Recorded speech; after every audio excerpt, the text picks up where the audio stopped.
This question is from someone whose parents hated them because they named them P3. I'm sorry, P3. There's not much I can do to help you. I don't work miracles. P3 asks, my dream job is in a declining industry, journalism, that offers low pay and is losing 40,000 net jobs per month. Per year. Yeah, I know, I picked a lousy dream, but it's my freaking dream job. Okay. Most of the opportunities are stepping stone ones, working at a small TV station or a tiny magazine no one reads.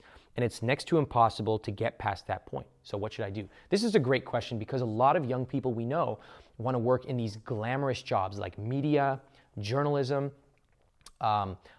anything entertainment related. And the unfortunate thing about these jobs is that because there's so much supply, they basically get paid nothing at all. And in fact, a lot of them are being kind of outsourced or just downsized, like P3 mentioned. So here's what you need to know.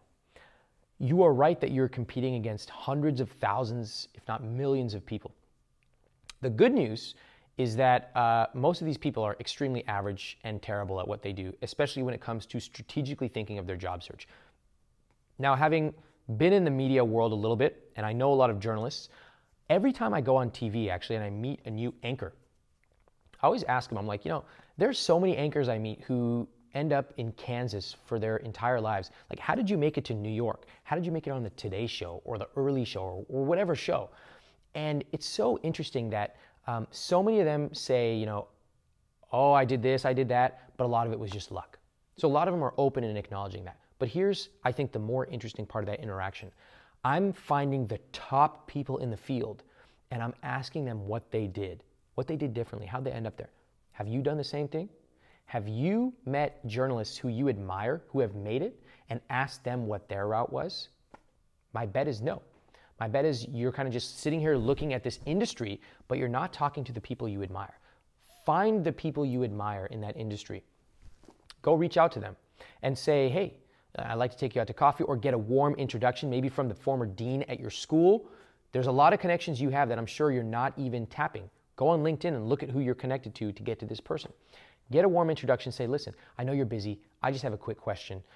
I graduated from X school. My goal is to be, a top tier reporter, but I know that there's a ton of competition, and I'm trying to start my career off early because I know that if I make an important decision now, it will compound over the course of my career.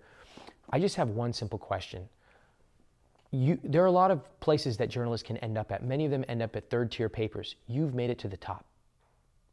What could you tell me about it? If it helps, I can come to your office. I can meet you in your lobby for 10 minutes. I'll meet you for coffee. I'll take you out to any restaurant you want. I know this is an unusual request, but I would love to have just 5 minutes of your time because I'm trying to understand what it is, and it would be so important to me. Please use that if you think it's good. I made it up on the spot.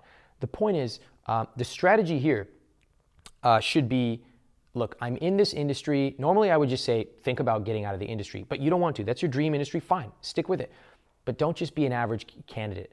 Talk to the top people. And if you can't reach the top people, start with the second tier or the third tier. Work your way up, ask them what differentiates them, and then try to do more of that. All right, good luck.